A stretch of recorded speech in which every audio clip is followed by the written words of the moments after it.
Bonjour, nous sommes le samedi 10 février 2024 et le sujet sera Joe Biden et sa mémoire. Bourde, je n'ai pas de problème de mémoire, affirme Biden après un rapport accablant. Le rapport du procureur chargé d'enquêter sur sa gestion de documents confidentiels décrit le président américain comme âgé avec une mauvaise mémoire.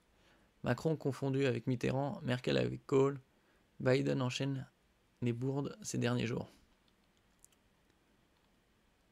Un Joe Biden irrité s'est fermement défendu jeudi après un rapport à l'effet dévastateur qui l'a exonéré dans une enquête sur la rétention de documents confidentiels, mais il l'a décrit comme un homme âgé avec une mauvaise mémoire. Oui, il a 81 balais déjà. Une crainte de plus pour le président américain qui multiplie les bourdes ces dernières semaines. Je sais ce que je fais, bon sang. Je suis bien intentionné, je suis un homme âgé et je sais ce que je fais, bon sang. Je n'ai pas de problème de mémoire, s'est défendu Joe Biden, 81 ans, lors d'une allocution télévisée.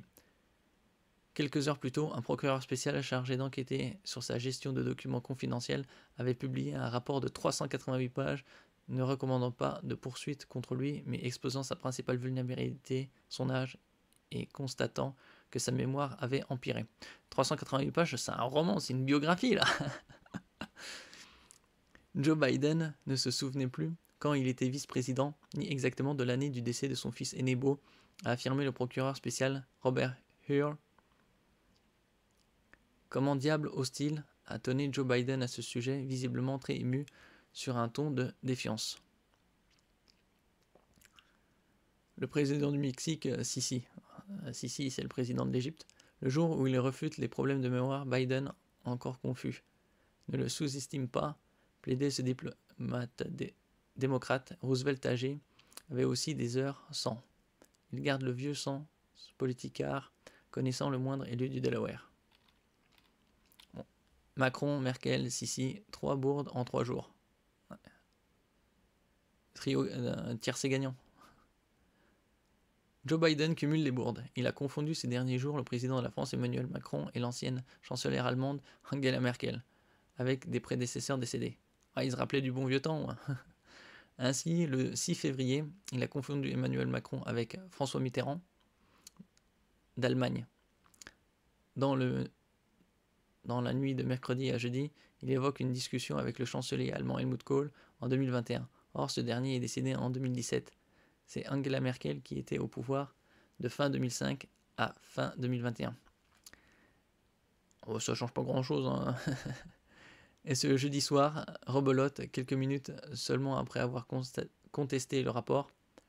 Interrogé sur le conflit à Gaza, il a évoqué les discussions sur l'aide humanitaire avec le président du Mexique, Sisi, voulant parler du chef d'État égyptien. Bon, c'est à peu près à la même latitude, donc on va dire, il n'était pas trop loin. Pas d'inculpation pour les documents classifiés. Nommé en janvier 2023 par le ministre de la Justice, Merrick Garland, le procureur spécial a conclu que le président avait sciemment gardé et divulgué des documents classifiés après sa vice-présidence alors qu'il était un simple citoyen. Mais il a considéré qu'une inculpation ne se justifierait pas, estimant notamment qu'un jury accorderait le bénéfice du doute à un homme âgé, sympathique, bien intentionné, avec une mauvaise mémoire.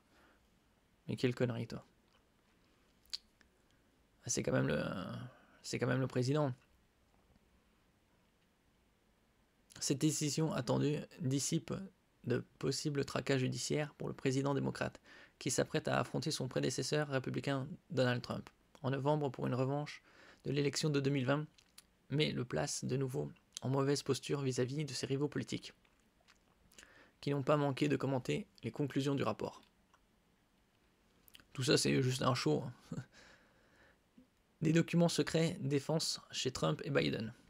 Après la publication du rapport, Joe Biden avait assuré dans un communiqué avoir pleinement coopéré avec l'enquête, y compris lors d'un entretien de 5 heures sur 2 jours avec le procureur spécial et son équipe en octobre 2023, au tout début de la crise internationale déclenchée par l'attaque sans précédent du Hamas palestinien en Israël à partir de la bande de Gaza. Il avait insisté sur la différence entre son attitude dans cette affaire et celle de Donald Trump, 77 ans, 4 ans plus jeune, poursuivi pénalement pour avoir emporté des centaines de documents confidentiels après son départ de la Maison-Blanche et accusé d'obstruction à la justice dans cette affaire. Donald Trump a réagi au rapport en dénonçant un système judiciaire à deux vitesses. L'affaire des documents de Biden est différente de la mienne et 100 fois plus grave. Je n'ai rien fait de mal et j'ai bien plus coopéré avec les enquêteurs, a-t-il assuré. Bon, tout ça, c'est du cirque politique. Faut pas se voiler la face. C'est pour garder la masse occupée à des futilités. Alors que les conflits dans le monde se multiplient et deviennent de plus en plus graves.